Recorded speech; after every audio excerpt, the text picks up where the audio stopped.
Assalamualaikum warahmatullahi wabarakatuh. Alhamdulillahirabbil alamin.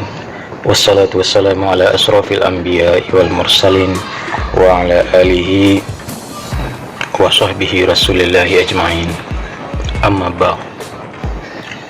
Pada kesempatan yang mulia ini, marilah kita sama-sama bersyukur kehadiran Allah Subhanahu wa taala. Allah telah limpahkan berbagai nikmat kepada kita. Allah berikan kita nikmat kesehatan pada hari ini. Allah berikan kepada kita nikmat iman yang tertanam di dalam hati kita. Semoga amal ibadah kita mendapat ridha dan pahala dari Allah Subhanahu wa taala. Syukur merupakan kewajiban tiap detik seharusnya bagi kita. Kenapa demikian? Allah Subhanahu wa taala memberikan nikmatnya. Allah Subhanahu wa taala melimpahkan nikmatnya kepada kita setiap saat, setiap waktu, bahkan setiap detik. Begitu berlimpah nikmat Allah kepada kita. Saya masih ingat khutbah Bapak Ustadz Basuki 2 kali minggu yang lalu. Beliau menyampaikan, jika kita beribadah 500 tahun tidak henti-hentinya tanpa melakukan maksiat, maka amal ibadah kita yang full selama 500 tahun tidak henti-hentinya itu tidak akan mampu menutup atau mengganti nikmat Allah. Satu nikmat saja, satu nikmat mata saja belum tertutup oleh 500 tahun kita ibadah tanpa henti. Betapa banyak nikmat-nikmat Allah yang diberikan oleh Allah Subhanahu wa taala kepada kita yang terlewatkan oleh kita untuk tidak kita syukuri kepada Allah Subhanahu wa taala. Terkadang kita hanya bersyukur pada saat Allah Subhanahu wa taala memberikan sesuatu yang nyata. Ketika terima gaji, alhamdulillah. Ketika terima bonus, alhamdulillah. Ketika mendapatkan sesuatu yang mendadak dari Allah Subhanahu wa taala, kita bersyukur. Namun ketika Allah Subhanahu wa taala memberikan nikmatnya yang tidak kita sadari, kita jarang syukuri. Banyak nikmat Allah yang tidak kita sadari, dari mulai kita bangun tidur sampai kita tidur lagi. Bahkan ketika kita tidur, nikmat Allah selalu mengalir dalam kehidupan kita. Ketika kita tidur, kita tidak sadar bahwa ada nikmat Allah yang mengalir dalam diri kita. Coba bayangkan, siapa yang menarik dan mengulur nafas kita? Siapa yang mengalirkan darah di seluruh tubuh kita? Siapa yang mendetakkan jantung kita? Setiap saat nikmat Allah itu selalu mengalir ke dalam tubuh kita, ke dalam diri kita. Dan yang utama nikmat diberikan oleh Allah Subhanahu wa taala adalah nikmat iman dan nikmat Islam ke dalam diri kita. Sebuah riwayat menceritakan tentang Abu Ubaidah bin Jarrah. Ketika Abu Ubaidah bin Jarrah menjadi gubernur, memimpin daerah Syam, beliau melakukan belusukan ke daerah-daerah kekuasaannya. Suatu ketika Abu Ubaidah bin Jarrah bersama para pengawalnya sampai di hutan. Di tengah hutan itu beliau menemukan satu gubuk yang tidak ada bangunan lain selain gubuk itu. Satu gubuk terpencil, tidak ada bangunan, tidak ada gubuk lain selain dari itu. Kemudian Abu Ubaidah bin Jarrah mendekat dan beliau mendengarkan ada suara dari dalam yang selalu berucap, Alhamdulillah, Alhamdulillah, Alhamdulillah, terima kasih ya Allah. Alhamdulillah, segala puji bagimu ya Allah. Suara tahmid yang ada dari dalam gubuk tersebut menyentuh hatinya Abu Ubaidah bin Jarrah, sehingga Abu Ubaidah bin Jarrah berniat untuk bertanya apa yang disyukuri oleh orang ini di dalam ini. Apakah dia sudah habis mendapatkan binatang buruan yang besar, ataukah orang ini habis mendapatkan hadiah yang besar, atau orang ini baru sembuh dari sakit misalnya. Kemudian Abu Ubaidah bin Jarrah menunggu sampai kapan orang itu akan berhenti untuk ditemui. Akan tetapi suara itu tidak berhenti, tetap menyebut Alhamdulillah, Alhamdulillah, Alhamdulillah.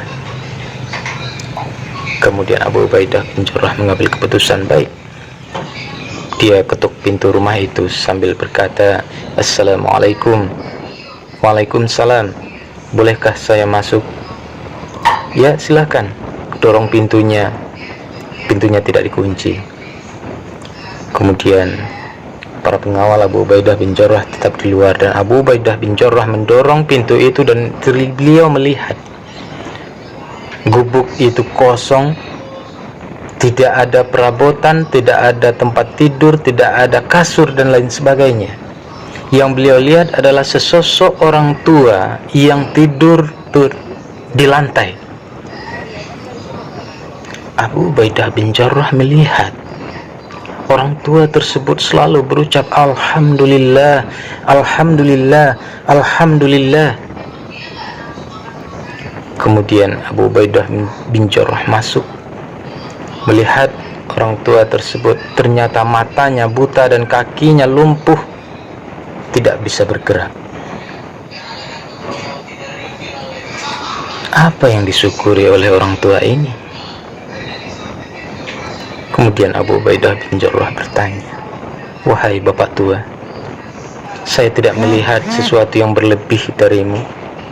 Saya tidak melihat sesuatu yang baru diberikan oleh Allah Subhanahu wa ta'ala kepadamu. Apa yang engkau syukuri sehingga selalu mengucap Alhamdulillah, Alhamdulillah, Alhamdulillah?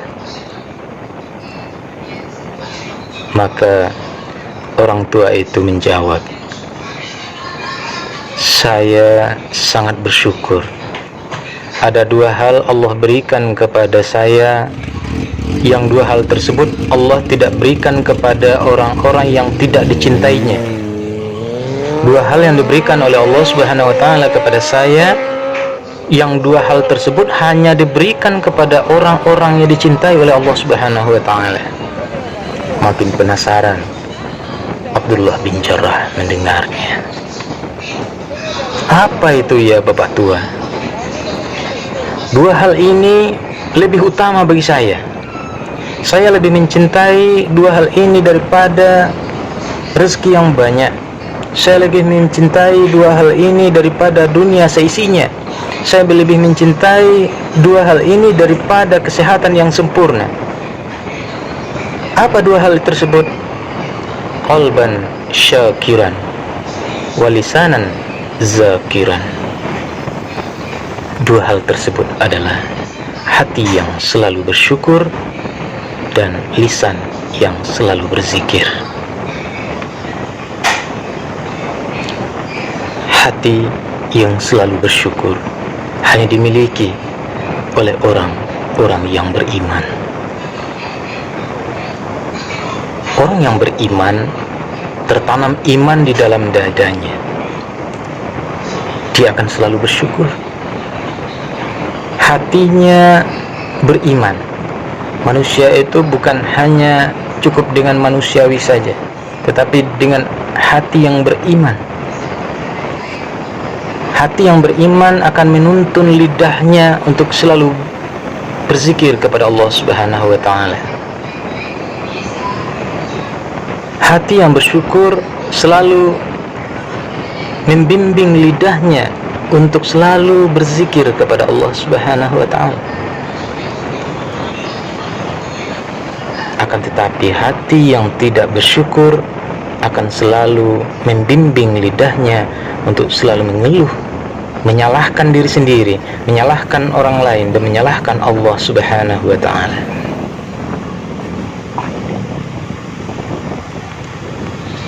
Hati yang beriman, hati yang selalu bersyukur, merupakan hati yang beriman. Dia mudah untuk dilunakkan. Hati yang beriman bila mendengar kata-kata Allah Subhanahu wa ta'ala langsung redup, langsung tunduk hatinya. Kita ingat ketika Rasulullah SAW dikejar-kejar oleh tentara Quraisy. Beliau dikejar oleh pasukan Quraisy bersama Abu Bakar As-Siddiq, lari masuk ke dalam gua. Akan tetapi gua itu hanya sedikit saja, nggak sampai jauh ke dalam. Guanya cuma gua yang pendek, sehingga kalau orang pasukan Quraisy itu menunduk melihat ke bawah akan terlihat kakinya, Abu Bakar bersama Rasulullah SAW. Muncul kecemasan dalam hati Abu Bakar, dan itu manusiawi. Walaupun beliau seorang sahabat Rasulullah SAW, kecemasan itu pasti ada. Akan tetapi hati yang beriman, hati yang selalu bersyukur pada Allah Subhanahu wa ta'ala membuktikan ketika Abu Bakar merasa cemas, beliau menyampaikan kepada Rasulullah, "Ya Rasulullah, jika pasukan Quraisy itu menunduk sedikit saja ke bawah, dia akan melihat kaki kita. Kita akan dibantai." Bayangkan saja berapa kejamnya Abu Jahal itu. Semua orang sudah tahu kekejamannya.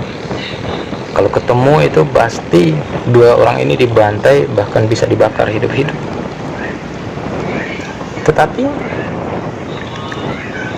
apa yang disampaikan oleh Rasulullah SAW kepada Abu Bakar? Ya Abu Bakar, ya Abu Bakar, la tahzan, innallaha ma'ana. Jangan cemas, Allah bersama kita. Ini bedanya orang beriman dengan orang yang tidak beriman. Hanya dikatakan la tahzan, innallaha ma'ana, itu sudah cukup bagi dia. Tentram hatinya, langsung tenang jiwanya, tidak ada kecemasan lagi. Jangan cemas, Allah bersama kita. Semoga kita semua bisa membuat hati kita selalu bersyukur kepada Allah, menjadikan hati yang beriman, dan lisan kita bisa dibimbing oleh hati kita untuk selalu berzikir kepada Allah Subhanahu wa ta'ala. Wabillahi taufiq wal hidayah. Assalamualaikum warahmatullahi wabarakatuh.